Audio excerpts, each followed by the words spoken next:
Olá, querido, seja bem-vindo ao canal do Ministério Azeite e Vinho. Eu me chamo Chaya Eucleidiana e você está comigo no nosso quadro de perguntas e respostas. Hoje nós estamos retornando com este quadro para responder a seguinte pergunta: mulher pode ser pastora? Se você já nos acompanha desde 2017, acredito eu, você já sabe que alguns anos atrás nós já tínhamos respondido essa pergunta no canal, mas fizemos uma repaginada no canal, acabei deletando o vídeo e hoje eu quero novamente estar trazendo a resposta para essa pergunta de uma forma muito mais embasada do que no vídeo anterior. E como esse assunto é bem extenso, eu estou dividindo essa resposta em 3 momentos. E esses 3 momentos vão dar de 3 a 4 vídeos. E como vamos organizar esses 3 momentos? No vídeo de hoje, iremos apresentar os 3 principais posicionamentos a respeito da liderança feminina e iremos falar a respeito do apóstolo Paulo, já que ele é o tema central, melhor dizendo, o personagem central a respeito do sacerdócio feminino. Então iremos trazer os textos onde encontramos aparentemente uma proibição do apóstolo a respeito do sacerdócio feminino e também outras particularidades do apóstolo para que você possa compreender melhor o contexto aonde esses textos foram escritos.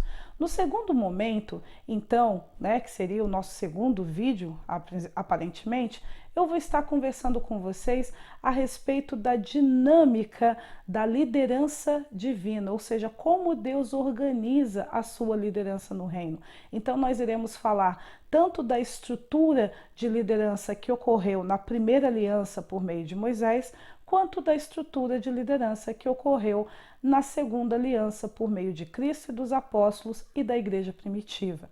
E o terceiro momento sobre essa resposta, eu vou estar então apresentando para você o envolvimento de mulheres dentro de um papel de liderança ou de apoio à liderança, tanto de personagens bíblicos quanto de personagens históricos. Então, sem mais demoras, vamos iniciar o vídeo de hoje apresentando os 3 posicionamentos oficiais a respeito do sacerdócio feminino. O primeiro posicionamento que nós iremos apresentar é sobre aqueles que proíbem, que discordam que mulher pode ser pastora. E assim como vai ocorrer com os outros posicionamentos que eu vou trazer aqui, eu vou apresentar os 3 principais argumentos de cada posicionamento.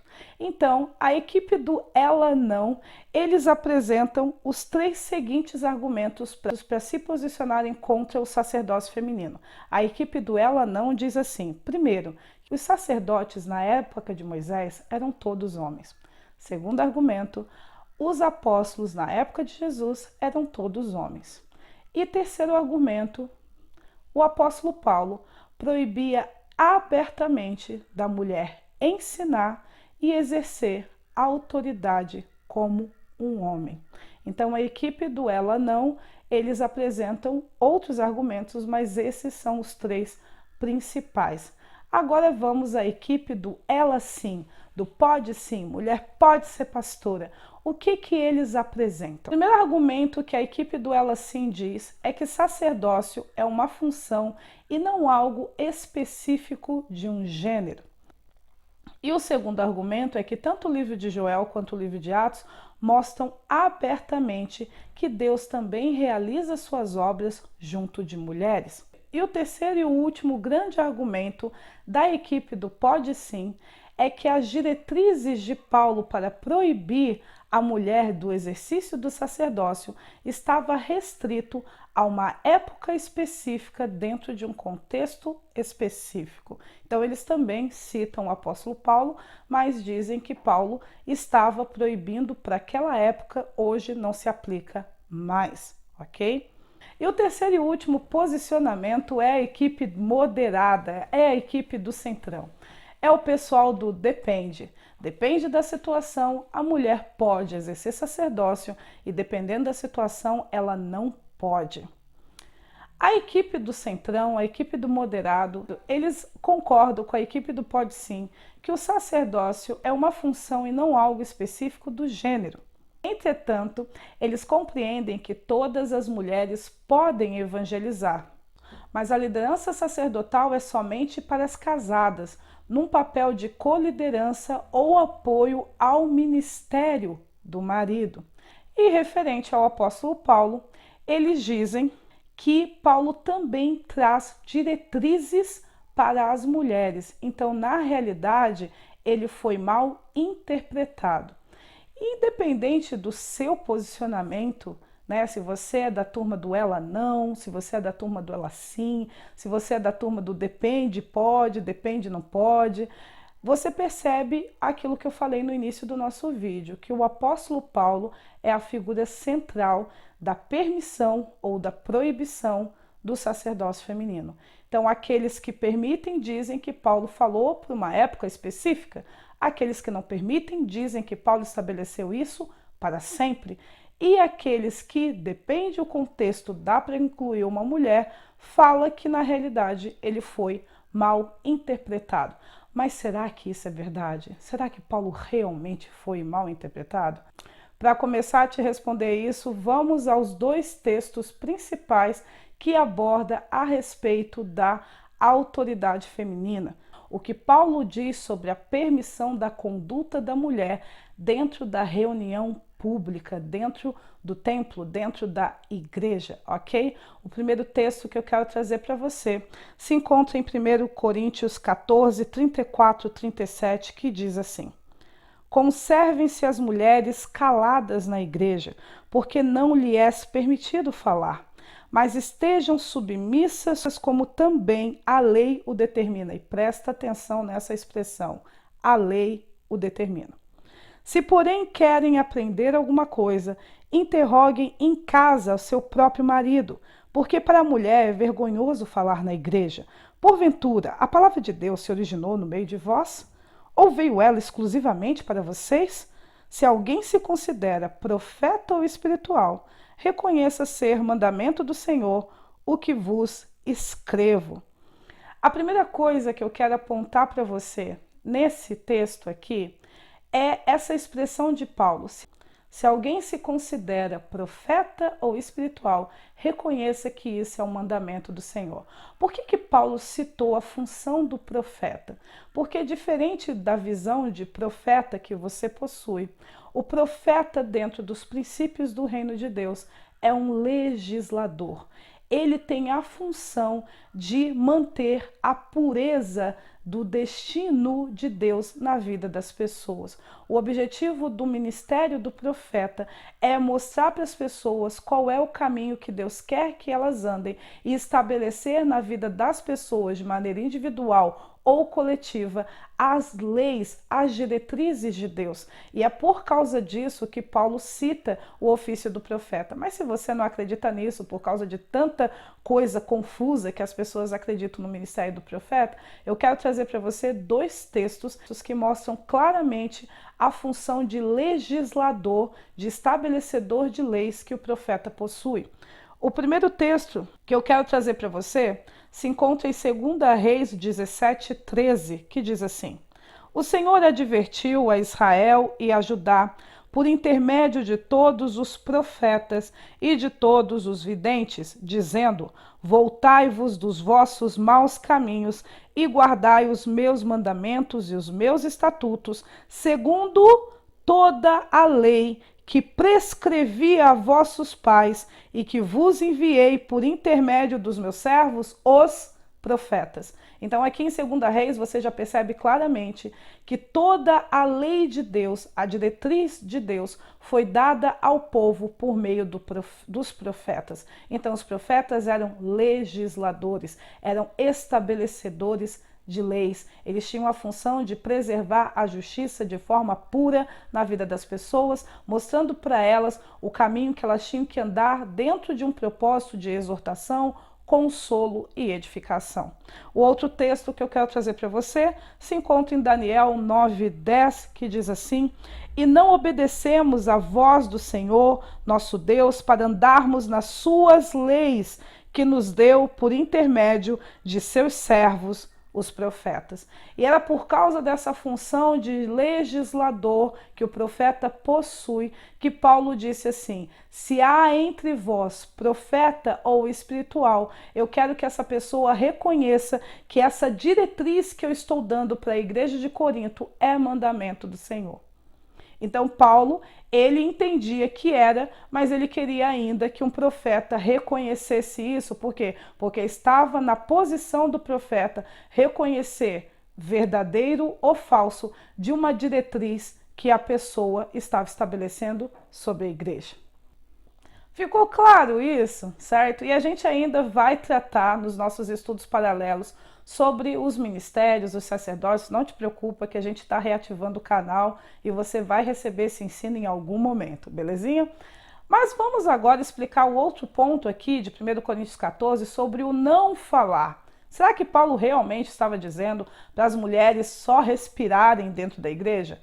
É óbvio que não. Se você ler 1 Coríntios 11, e nós iremos ler esse texto hoje aqui, porque ele é muito importante, até porque é por meio de 1 Coríntios 11 que a gente começa a ter o entendimento de 1 Coríntios 14, então a gente vai ler esse texto hoje aqui.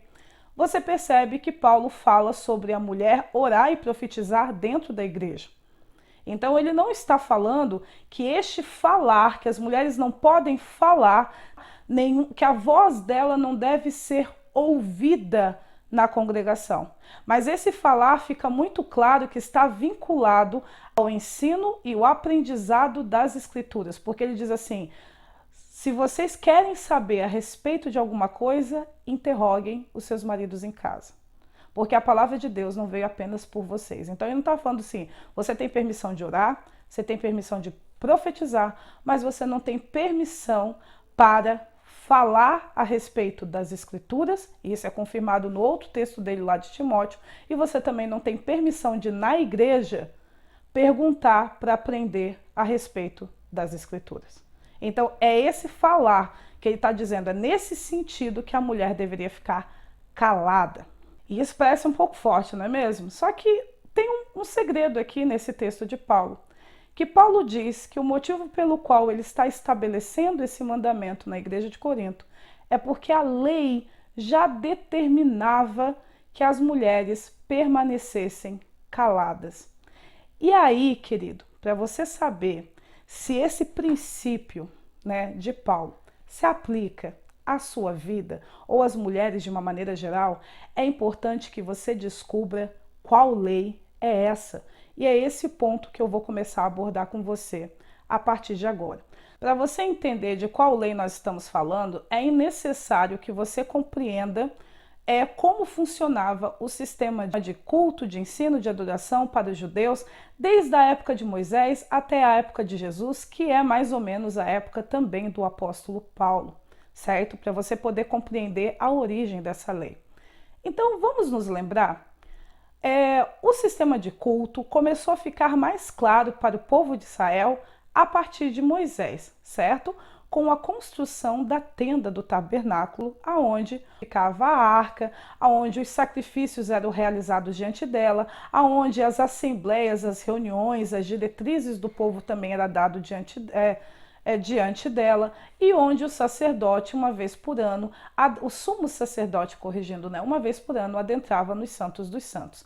Naquela época, não havia nenhum sistema de ensino das escrituras ligado à tenda do tabernáculo, ligado ao templo. Por quê? Porque era responsabilidade dos pais ensinarem os filhos a respeito do caminho da justiça. E geralmente o que acontecia? Esse aspecto de ensino fora do ambiente familiar era uma coisa muito informal, uma dúvida ou outra que os sacerdotes tiravam. Então os sacerdotes, eles não eram organizados, não davam cursos teológicos a respeito da Torá e ensinavam, não. Isso era uma obrigação do pai e da mãe ensinar para a criança o caminho que ela tem que andar, e você vê que essa é um dos mandamentos e as referências estão aparecendo para você aqui no vídeo. Então você sabe que não havia um sistema educacional fora de uma estrutura familiar. Até havia uma rede de apoio por meio dos sacerdotes, certo? Mas os sacerdotes tinham isso como papel secundário e não prioritário. Então, obviamente, essa lei que Paulo se refere não existiu na época de Moisés, porque não havia contexto para o estabelecimento dessa lei. Vamos avançar um pouco na história. Vamos lembrar agora quando a tenda do tabernáculo se transforma no templo de Salomão. No templo de Salomão, o processo permanece relativamente o mesmo, com a diferença que agora inclui um serviço 24 horas, então é estabelecido turnos de 12 horas, se eu recordo bem, aonde uma equipe sacerdotal estava servindo ao templo e junto dessa dinâmica de sacrifícios, orações e ofertas, que começaram também a se mover para orar no templo, não apenas mais o sumo sacerdote uma vez por ano ou Moisés de vez em quando, mas depois que foi estabelecido o templo na época de Salomão, qualquer pessoa poderia adentrar no templo para orar, não apenas para entregar a sua oferta, não apenas para fazer uma redenção por meio de um sacrifício, mas também para orar. E além da oração, também dentro da dinâmica sacerdotal, havia os levitas que também cantavam. Então havia ali louvor, havia oração, havia oferta, havia os sacrifícios no período do templo, mas não havia um sistema organizado de ensino. A única coisa que tinha um sistema organizado de ensino era o ministério de profetas que foi estabelecido com Samuel, mas isso era uma atuação fora do templo, não era algo ligado ao ministério dos sacerdotes. Era um profeta que ensinava outro profeta. E a escola de profetas é um processo anterior à construção do templo, até porque Samuel existiu muito antes do templo ser erguido na época de Salomão. Então, também na época dos reis, não havia um sistema de ensino, de leitura das escrituras, fora dos momentos das festas. Então, determina claramente que essa lei que Paulo está falando aqui também não foi estabelecida nessa época. Depois disso, vamos avançar um pouco mais na história. Nós sabemos que o templo foi destruído quando o reino de Judá, o reino do sul, foi escravizado pelo Império Babilônico e durante 70 e poucos anos, 70 anos para ser mais exato, o povo ficou cativo lá na Babilônia e ficaram poucas pessoas na terra de Israel, a maioria foi enviada para o Império Babilônico, então acabou-se os cultos, acabou-se a organização sacerdotal, o templo foi saqueado, queimado, destruído, praticamente derribado, ficou apenas umas ruínas dele. Então, neste período também de cativeiro babilônico, essa lei não foi estabelecida. Só que nesse período de cativeiro babilônico, uma situação muito interessante já começou a acontecer, que começou a alterar a dinâmica do povo de Israel a respeito da Torá. O que aconteceu lá? E você tem uma noção a respeito disso se você lê os livros de Ezequiel, alguns trechos dos livros de Jeremias e algumas partes do livro de Daniel. Apesar que o livro de Daniel não enfatiza muito o aspecto do comportamento do povo no período do cativeiro babilônico. O livro de Ezequiel é mais rico a respeito disso, até porque o ministério de Ezequiel era para o povo, enquanto o ministério de Daniel estava ligado à monarquia, à realeza e à liderança do povo daquela época, certo? Então você vai perceber muito mais esse contexto que eu vou apresentar agora na leitura do livro de Ezequiel. E eu te aconselho a ler o livro todo, belezinha? Então, o que você percebe assim? Que eles começaram, né? E isso tem dados históricos, que você pode entrar em qualquer site judeu que você vai conseguir ter essa informação, certo? Eles começaram a se reunir todos os sábados, ok? Para aprenderem e discutirem e tentarem entender a Torá, que é o Tanakh, que é a Bíblia judaica. Só que não foi apenas a leitura e o aprendizado do Tanakh que eles falavam nos sábados, quando eles estavam se reunindo como povo. Eles também procuravam manter viva no coração do judeu a cultura do seu povo. Então, todos os sábados os judeus se reuniam para ouvirem homens entendidos, que foram chamados posteriormente de sábios, discutirem e discorrerem a respeito do entendimento deles sobre a Torá. E também esses sábios começaram a ensinar o povo a como preservar a cultura, o costume, a nacionalidade judaica dentro de um ambiente pagão, dentro de um ambiente babilônico. E essas reuniões, elas deram origem a tratados. Esses tratados, no ano judaico de 4.265, ou mais ou menos no ano 505 a.C., se transformou em textos, em livros, que acabou se tornando conhecido atualmente como o Talmud babilônico. E o Talmud babilônico, na época de Jesus, era conhecido como a tradição dos sábios ou a tradição dos anciãos. E o que são essas tradições dos sábios ou as tradições dos anciãos? São as interpretações que sábios da época do período babilônico deram a respeito da Torá, a forma como esses homens entendiam as leis que Deus havia estabelecido por meio de Moisés. Essas tradições, quando chegaram na época de Jesus, Jesus atacou elas abertamente. E você lembra daquele texto, e a referência está aparecendo por aqui, onde Jesus fala, né? E vocês jeitosamente anularam o mandamento de Deus para seguirdes a vossa própria tradição. E vocês ensinam o povo a quebrarem o mandamento de Deus para que o povo siga as tradições de vocês. E essas tradições, na época de Jesus, é o que hoje eu e você conhecemos por Talmud. Existem dois Talmudes, aquele que começou, que foi escrito no período babilônico, que é o Talmud babilônico, e existe também aquele que continuou sendo escrito, né, e repetiu algumas coisas do período babilônico, que foi escrito em Jerusalém, que é chamado de Talmud de Jerusalém. Mas eu quero que você entenda que os judeus consideram como canônico o Talmud babilônico. O Talmud de Jerusalém eles não consideram tanto, mas o Talmud babilônico eles consideram como tão importante quanto a Torá. E eu vou deixar na descrição desse vídeo aqui todos os sites, né? Eu não vou conseguir deixar todos os livros, todos os sites de pesquisa, certo, para você, mas você também, né, tem como acessar a internet e pesquisar isso por você mesmo, mas eu vou deixar aqui alguns sites de pesquisa e alguns arquivos em PDFs que eu pesquisei para a gente poder preparar o material para responder essa pergunta hoje, ok?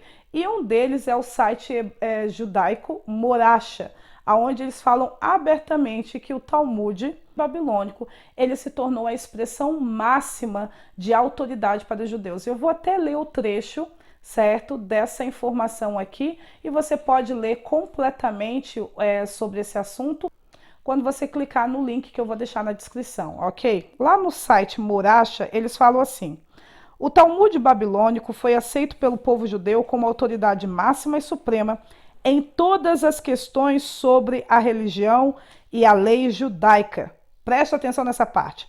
As leis da Torá só têm vínculo legal se forem baseadas no Talmud. O que eles querem dizer aqui? Que o povo judeu hoje só compreende, só aceita a interpretação das leis de Deus, daquelas que foram estabelecidas pelos seus sábios na época da Babilônia.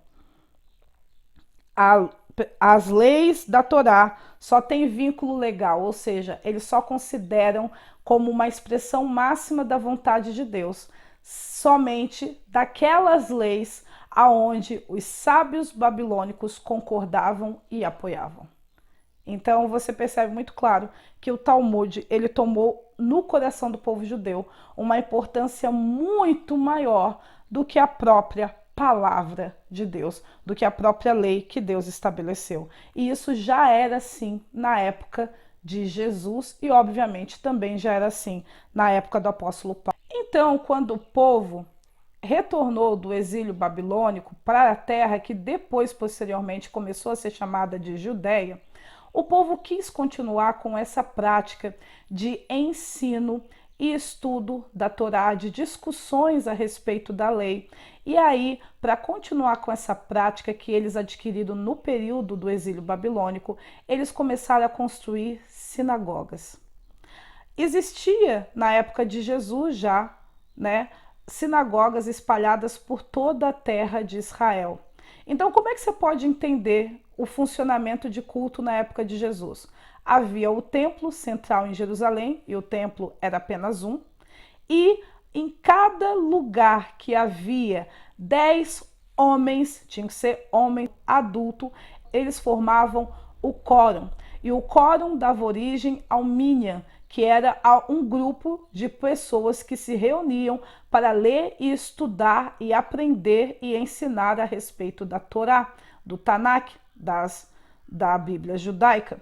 Então, este quórum criavam as sinagogas, que eram locais de reuniões para que todos os sábados eles tivessem esse ensino.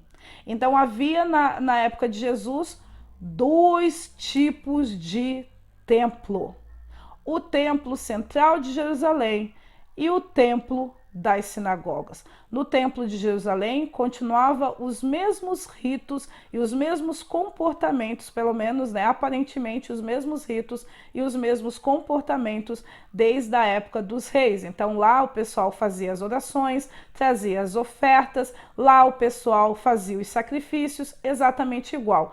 E também junto havia as sinagogas espalhadas por toda a região judaica, aonde na sinagoga fazia-se inicialmente apenas orações, estudo e leitura da Torá, do Tanakh, da Bíblia judaica. Com o passar do tempo, por causa da distância para se chegar ao Templo de Jerusalém e algumas sinagogas mais distantes da capital, começaram-se também a receber ofertas e a executar sacrifícios na sinagoga. Mas isso não foi em todas as sinagogas, foram naquelas que eram mais distantes do templo, mas originalmente era somente o estudo e a leitura da Torá. Então, resumindo, enquanto o templo era um lugar de culto, com ofertas, sacrifícios e oração, a sinagoga tinha uma função mais educativa, com o ensino, o aprendizado e as discussões a respeito da Torá. Então, quando nós começamos a entender isso, certo? A gente começa a entender 2 coisas: que houve uma transferência de responsabilidade do ensino a respeito das escrituras dos pais para os sábios. E esses sábios, eles acabaram criando sistemas educativos mesmo, eles acabaram criando escolas de discípulos, tanto que tem um cara chamado Gamaliel, que é citado nas escrituras, que ele era uma pessoa que ensinava outras pessoas a respeito da Torá. Então você começa a perceber que o único contexto aonde esta lei de que as mulheres devam permanecer caladas, somente nessa época do surgimento das sinagogas, que essa lei poderia ter sido estabelecida.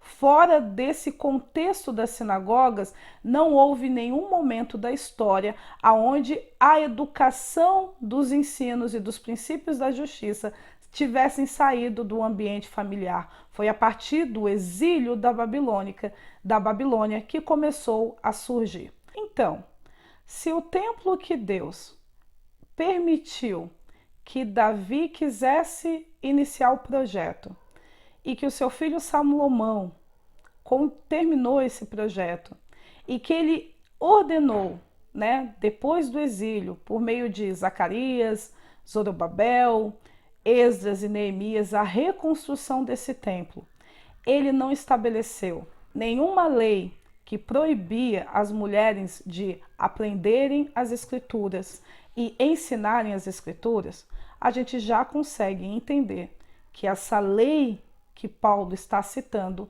ela não é divina. Por quê? porque o templo não tinha este contexto educativo, era nas sinagogas que surgissem.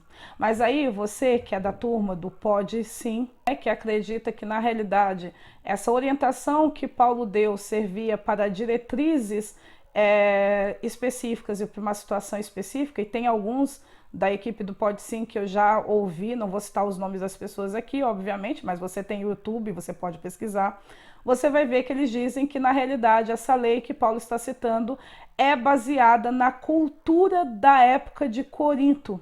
Então é uma lei pagã que Paulo decidiu usar essa lei cultural para organizar a ordem no culto. Só que assim, querido, Corinto era uma cidade grega e os gregos, eles eram até a ascensão do Império Romano politeístas. Então eles adoravam deuses masculinos e femininos. E tinha Atena, tinha Afrodite, tinha um monte de deusa. E naquela época, nos ambientes pagãos, dos templos pagãos, havia sacerdotisas. Então não poderia ser uma lei pagã também. Por quê? Porque não havia proibição das mulheres se expressarem na cultura de Corinto, por ser uma cultura completamente politeísta. Na realidade, eles chegavam a ser obscenos.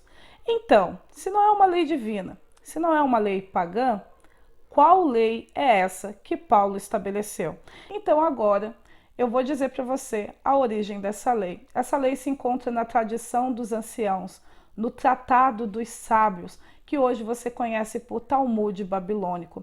E eu vou citar 2 textos do Talmud, ok? E eu vou deixar também no link da descrição um site chamado Sefaria, onde você pode ler online a respeito ler tanto o Talmud da Babilônia quanto o Talmud de Jerusalém. Lógico que lá vai ter em diversas línguas, mas é só você colocar para traduzir para o português e tá tranquilo sobre isso, ok? E o tratado o Talmud, querido, ele parece, né, uma Bíblia mesmo. Então ele tem nome de capítulo, nome de livro, etc e tal.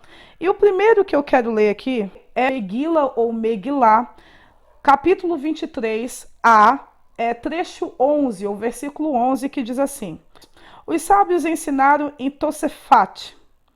Todas as pessoas contam para o quórum, lembra? O quórum era aquela contagem de pessoas que poderiam estabelecer uma sinagoga, certo? Então, para estabelecer uma sinagoga, tinha que ser 10 homens adultos, mas para fazer a leitura, para poder ter o momento do culto, precisava de no mínimo 7 pessoas, no dia da reunião. Então, todas as pessoas contam para o quórum de 7 leitores, mesmo um menor até uma mulher. No entanto, os sábios disseram que uma mulher não deve ler a Torá por respeito à congregação, ou dependendo da versão do Talmud que você lê, você vai ler por respeito ao público ou por honra da congregação. E aí eu vou ler também Sota 3:4 e Sota 3:19, que são livros do Talmud também. O Sota 3:4 diz assim: qualquer um que ensina a lei, a Torá, para sua filha é como se ensinasse coisas obscenas. Sota 3:19, isso daqui é o Sota do Talmud de Jerusalém, diz assim: é melhor queimar as palavras da Torá no fogo do que dar às mulheres. Então, a lei que Paulo cita em 1 Coríntios 14 é a lei que foi estabelecida pelos sábios, pelos anciãos, por meio das tradições dos anciãos. E aí você pode chegar assim, ó, você tem certeza que, pelo menos na igreja de Corinto, Paulo estava introduzindo os ensinos do Talmud para aquele povo? Tenho. E para você confirmar isso, agora eu quero que você leia comigo 1 Coríntios 11. 1 Coríntios 11, do 1 ao 15, eu quero que você leia comigo, que diz assim: sedes meus imitadores, como também eu sou de Cristo. De fato, eu vos louvo, porque, preste atenção, eu estou lendo aqui na Revista Atualizada, em tudo vos lembrai de mim e retendes as tradições, assim como vô-las a entreguei. Retendes as tradições. Quero, entretanto, que sabais ser Cristo o cabeça de todo homem, e o homem o cabeça da mulher, e Deus o cabeça de Cristo. Todo homem que ora e profetiza, tendo a cabeça coberta, desonra a sua própria cabeça. Toda mulher, porém, que ora e profetiza com a cabeça sem véu, desonra a sua própria cabeça, porque é como se tivesse rapada. Então a mulher desonra a sua própria cabeça, que é o marido, ok? Portanto, se a mulher não usa véu, nesse caso, que rape o cabelo, mas se lhe é vergonhoso tosquiar-se ou rapar-se, cumpre-lhe usar o véu, porque, na verdade, o homem não deve cobrir a cabeça por ser ele a imagem e glória de Deus, mas a mulher é glória do homem. Porque o homem não foi feito da mulher, e sim a mulher do homem, porque também o homem não foi criado por causa da mulher, e sim a mulher por causa do homem. Portanto, deve a mulher, por causa dos anjos, trazer véu na cabeça como sinal de autoridade. No Senhor, todavia, nem a mulher é independente do homem, e nem o homem independente da mulher. Porque como provém a mulher do homem, assim também o homem é nascido da mulher, e tudo vem de Deus. Agora presta atenção. Julgai entre vós mesmos. É próprio que a mulher ore a Deus sem trazer o véu, ou não vos ensina a própria natureza que ele está alegando para a natureza? Ser desonroso para o homem usar cabelo comprido, e que tratando-se da mulher, para ela é uma glória, pois o cabelo lhe foi dado em lugar da mantilha. Aí você pode dizer assim, não, Paulo pode ter usado a expressão tradições significando qualquer outra coisa, não significa que ele estava introduzindo o Talmud. Sim, significa, porque eu vou agora citar para você um trecho do Talmud, aonde deixa bem claro que a instituição do véu era uma prática das mulheres judias. Talmud babilônico, né, o livro de Ketubot, no capítulo 72, diz assim: e quem é considerado uma mulher que viola os preceitos das mulheres judias? Uma que, por exemplo, sai da casa dela e a cabeça dela, ou seja, o cabelo dela está descoberto. Ela gira a lã no mercado público, ou ela fala com cada homem que ela encontra. Abba Shaul, ou pai Saul, ou sábio Saul, diz também: quem amaldiçoa o dele, isto é, os pais do marido na sua presença. Rabi Tarfon diz também, uma mulher alta. E quem é definido como uma mulher alta? Quando ela fala dentro da sua casa e seus vizinhos ouvem a sua voz. Eu quero que você entenda como é que é a dinâmica do Talmud. O Talmud não é como a Bíblia Sagrada, certo? Você não vai ver ali as pessoas contando as revelações dela ou narrando fatos históricos. Não, o que você vai ver ali é alguém que escreveu as discussões. Então alguém fazia uma pergunta que era o público, que chamava-se Gemara. Então a Gemara fazia uma pergunta e aí vinham os sábios e discutiam e rediscutiam. Então você vai ver essa discussão. Então, sábio fulano disse isso, sábio Beltrano disse aquilo, certo? Então você vai conseguir tirar dali. Um outro texto, né? Esse texto que eu tirei aqui foi do site que também vai estar na descrição. E aí a mulher diz assim: a Gemara, o Talmud, infere disso, que a cobertura de cabelo para uma mulher casada é uma obrigação, e que o seu não cumprimento é uma das razões pelos quais o marido pode lhe pedir divórcio. Então, em outro texto que eu não coloquei aqui, certo? Lá no Talmud também diz que se a mulher casada, isso é uma obrigação para as casadas. Por quê?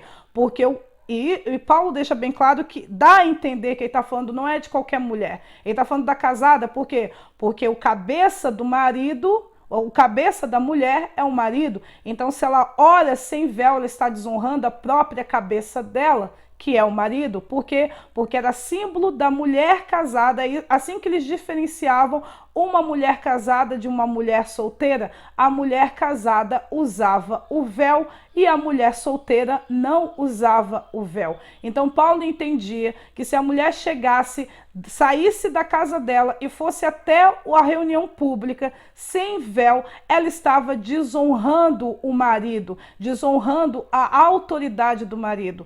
E isso é uma tradição dos anciões. E deixa bem claro que por alguma razão o apóstolo Paulo estava contrariando o mandamento de Jesus e estabelecendo na igreja de Corinto as tradições do Talmud. Por que eu digo que está contrariando? Porque Jesus falou abertamente contra esse comportamento dos sábios em anularem os mandamentos de Deus para levar o povo a seguir as tradições dele.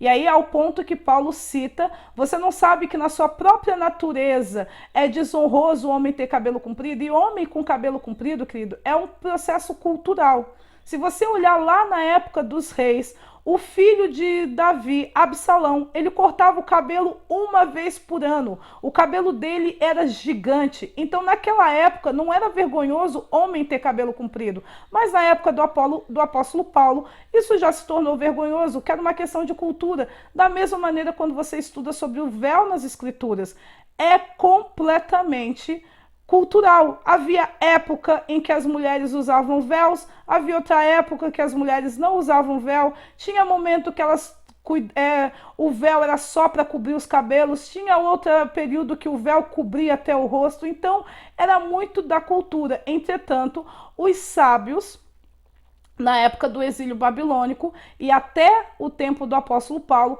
estabeleceram como regra que uma mulher casada deveria usar o véu. E Paulo disse para a igreja de Corinto que ele estava se alegrando porque eles também estavam retendo a mesma tradição que ele, como um bom fariseu antes de Cristo, também seguia. Então Paulo, ele começou na igreja de Corinto estabelecer tradições, as tradições dos anciãos. E aí você fala, qual foi o motivo?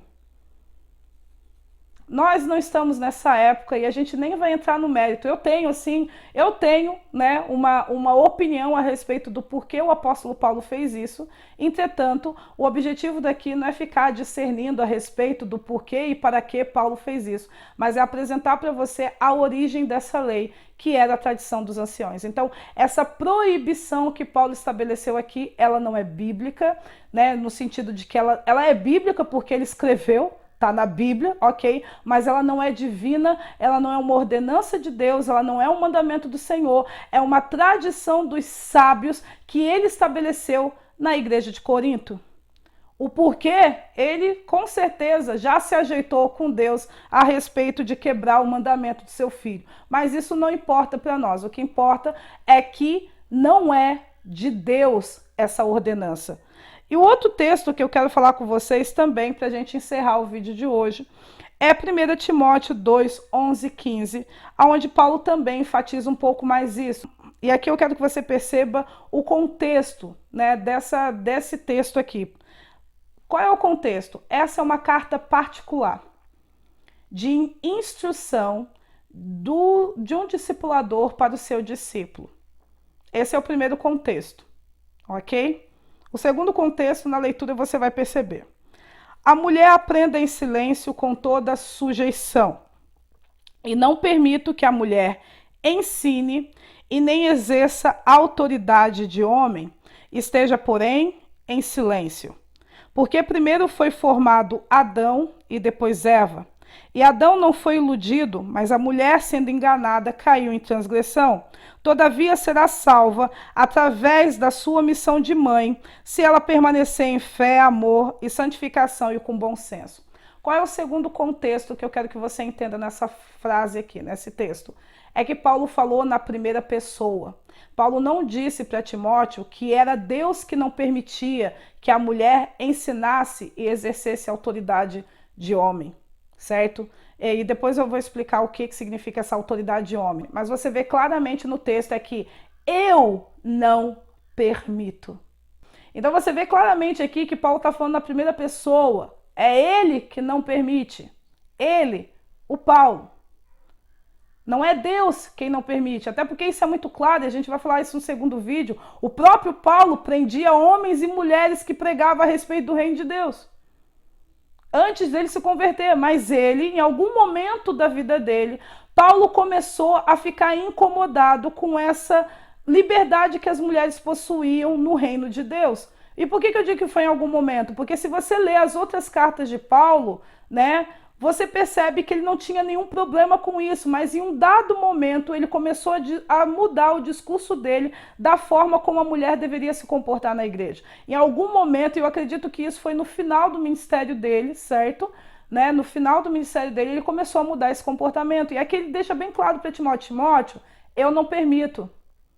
Ele não está dizendo assim, ó, Deus não permite. Aí você pode falar assim, mas ele pode ter dito isso numa figura de linguagem. Não, o apóstolo Paulo é muito claro que ele tinha o hábito de dizer nas suas cartas aquilo que era a opinião dele e aquilo que era a opinião do Senhor. E você vê isso muito claramente na carta de 1 Coríntios. E você pode ler 1 Coríntios 7 para ver isso. Quando ele vai falando a respeito de alguns contextos de casamento, ele em algum momento, e a referência está aparecendo para você aqui, no primeiro momento ele diz assim, e vos dou um mandamento, não eu, mas o Senhor, que a mulher não se aparte do seu marido e etc e tal. E aí nos textos abaixo ele diz, mas eu também dou um mandamento, não o Senhor, mas eu, que caso o marido consinta que a esposa permaneça em Deus, ainda que ele não se converta, que ela não se divorcie dele. Então, Paulo, você percebe que ele tem sim o hábito de estabelecer mandamentos pessoais que não necessariamente têm a ver com o Senhor, e até o próprio texto de 1 Coríntios 11 fica muito claro sobre isso. Até porque o conceito de que a mulher é glória de homem é um ensino dos sábios. Porque lá em Gênesis 1 deixa bem claro que tanto o homem quanto a mulher, os dois são a imagem e glória de Deus. Foi a partir do exílio babilônico que os homens começaram a ensinar que o único ser, o único gênero que é a imagem exata de Deus é o macho, enquanto a mulher é a imagem e glória do homem. Isso você vai descobrir no Talmud, você não vai encontrar essa informação nas escrituras. Certo? E aí, tanto que é também no Talmud que, reforçando aquele conceito de Gênesis 3,16, que deixa claro que a mulher só pode se salvar por meio da maternidade. Ou seja, a mulher, a única forma de ela se salvar não é por meio de Jesus Cristo, é se ela se tornar mãe. E isso também é o ensino dos sábios, está no Talmud e você pode ter acesso. Eu vou deixar o link do Talmud para você ler. E aí Paulo começa a justificar o porquê que ele entende que a mulher não deve instruir e nem exercer liderança. Primeiro entendimento de Paulo, que primeiro foi formado Adão e depois Eva. Só que tipo assim, quando Deus chamou o casal, a bênção quíntupla lá, sede fecundos, multiplicai-vos, Deus deixou bem claro que o homem e a mulher eram a sua imagem e semelhança, e ele chamou os dois e disse, sede fecundos, multiplicai-vos, enchei a terra, sujeitai-a e dominai-a. Ou seja, o que você lê ali? Que tanto o homem quanto a mulher, eles deveriam exercer liderança sobre a terra, eles deveriam sujeitar a terra, eles deveriam dominar a terra. Então não importa se o corpo do macho foi dado antes do que o corpo da fêmea. A ordem de Deus de domínio e liderança era para os dois. Mas só que Paulo alega que como ela veio em segundo lugar, ela não tem direito a exercer liderança, contrariando completamente aquilo que está lá em Gênesis 1. O porquê que ele instruiu o discípulo dele a fazer isso é um problema dele com Elohim. Certo? A gente só está apontando aqui as falhas no argumento, ok? Segunda falha no argumento, ele diz assim, e Adão não foi iludido, mas a mulher sendo enganada caiu em transgressão. Na vida real, querido, uma pessoa enganada por outra, ela tem atenuantes, não é verdade? Porque, tipo assim, se Eva caiu em transgressão porque ela foi enganada e Adão não foi, significa que Adão pecou de forma consciente. Então, como uma pessoa que quis se rebelar de forma consciente possui mais autoridade para ministrar na vida de outros do que aquela que só caiu em transgressão porque foi enganada? Que se ela não tivesse sido enganada, ela não cairia em transgressão, porque a gente também pode olhar o paralelo. Apesar que eu sei que essa não é a verdade da história, que eu sei que tanto o homem quanto a mulher se rebelaram contra Deus porque ambos quiseram, mas pelo menos essa foi a desculpa que Eva deu, mas aí a gente não vai entrar nesse assunto hoje, até porque eu já falei um pouco dele no nosso Projeto Virtuosas, e dá uma clicada lá em Projeto Virtuosas e vê todas as nossas ministrações, as 3 primeiras a respeito disso. Mas aqui você vê Paulo dizendo assim, como o homem não foi iludido, ele pode exercer a autoridade. Mas tipo assim, se ele não foi iludido, ele pecou porque ele quis. a rebelião dele tem menos desculpa do que a dela. E por que que ele, por ter se rebelado abertamente contra Deus, tem mais autoridade para ministrar quanto aquela que caiu no conto do vigário? Se você tivesse sido enganado, você não ia pegar, tanto que existe crimes de colarinho branco, crimes de pessoas que agiram com má fé, ou seja, que enganaram outras pessoas para roubarem o seu dinheiro. Então, isso é crime. Uma pessoa que engana outra, ela sofre um processo na justiça. E todo mundo entende que aquele que foi enganado foi um idiota, mas ainda assim ele não errou abertamente. Só que aqui Paulo diz que como a mulher foi enganada e o homem não, então o homem tem mais autoridade para ministrar e ela não pode, porque ela foi criada em segundo lugar e ela foi enganada. E segundo, que ela só será salva, não é ensinando, não é exercendo autoridade, não é sendo redimida por meio de Cristo. Ela vai ser salva se ela for mãe. Se ela for mãe, se ela começar sendo mãe. É óbvio, querido, que eu não estou trazendo aqui uma visão incorreta de maternidade. Eu tenho filhos. Entende? Só que eu sei que eu ser mãe ou eu não ser mãe não define os tributos para que alguém seja salvo. O caminho para que cada pessoa na terra que foi descendente de Adão tem para ser salvo é por meio de Cristo. Se ela for mãe, se ela não for mãe, nenhuma diferença isso faz. É por meio de Cristo que ela tem que manter a fé, a santificação e o temor. Não é por meio da maternidade dela. Primeiro é a maternidade, depois é a fé, depois é a santificação, depois é o temor. Não é por isso. Então, não sabemos os motivos pelos quais o apóstolo Paulo introduziu esse ensino na igreja de Corinto e deu essas orientações para o seu discípulo. O que sabemos é que ele está errado. Mas, querido, para terminar o vídeo de hoje, eu quero deixar algo muito claro para você aqui. Não é só porque você está ouvindo isso que você, vai tomar uma atitude infantil e rejeitar todo o trabalho magnífico em relação a tantas outras coisas que o apóstolo Paulo falou. O apóstolo Paulo é uma pessoa exatamente igual a você, sujeito a erros. E aí você pode interpretar de uma maneira errônea, infantil assim também. Ah, não, se Paulo pode até ter errado, mas se Deus permitiu que ele escrevesse isso, algum propósito tem. E geralmente tem pessoas que alegam isso, quando eu apresento esses argumentos para ela. E aí eu digo assim, querido, Deus não impediu Caim de matar Abel. Você acha mesmo que Deus vai impedir Paulo de escrever qualquer coisa no pergaminho dele? Deus não impede as pessoas na terra de cometer a iniquidade. Deus avisa sobre a iniquidade,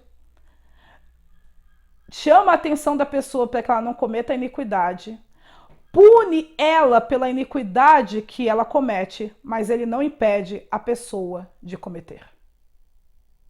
Então, essa visão infantil de que se Deus permitiu, então algum propósito maior possui, é uma pessoa que está fora da realidade dos fatos, aonde você vê desde o Gênesis ao Apocalipse, Deus não impedindo ninguém de cometer erros, mas Deus alertando a pessoa para não errar, repreendendo a pessoa para que ela pare de errar e punindo a pessoa quando ela erra, mas ele não impede que ela cometa os erros. Então, Paulo era uma pessoa como qualquer um, sujeito a erros. O porquê que ele fez isso? Isso é algo que ele sabe e que Deus entende também. E nós não estamos aqui para desvalorizar todos os outros trabalhos, todos os outros ensinos que o apóstolo Paulo tem e que foi brilhante. A carta de Romanos, para mim, é uma das mais espetaculares dos trabalhos do apóstolo Paulo. Então, tipo assim, nós só devemos seguir uma coisa que eu ensino para os discípulos e você pode ler na sua Bíblia, que é ser criterioso, aprendendo a discernir o bem do mal, o certo do errado, buscando conhecer a verdade e retendo a verdade. Não seja infantil e abrace tudo que uma pessoa diz. Nem seja imaturo e rejeite tudo que uma pessoa diz. Aprenda a verificar a veracidade daquilo que ela diz. Se for verificada que ela cometeu um equívoco, então você rejeita. Mas se aquilo que ela está dizendo é verdadeiro, então você recebe, porque eu e você só temos uma regra para viver, que é sobre o padrão de justiça de Deus e o padrão da verdade. Então, querido, até o nosso próximo vídeo, porque esse assunto ainda continua. Deus abençoe você.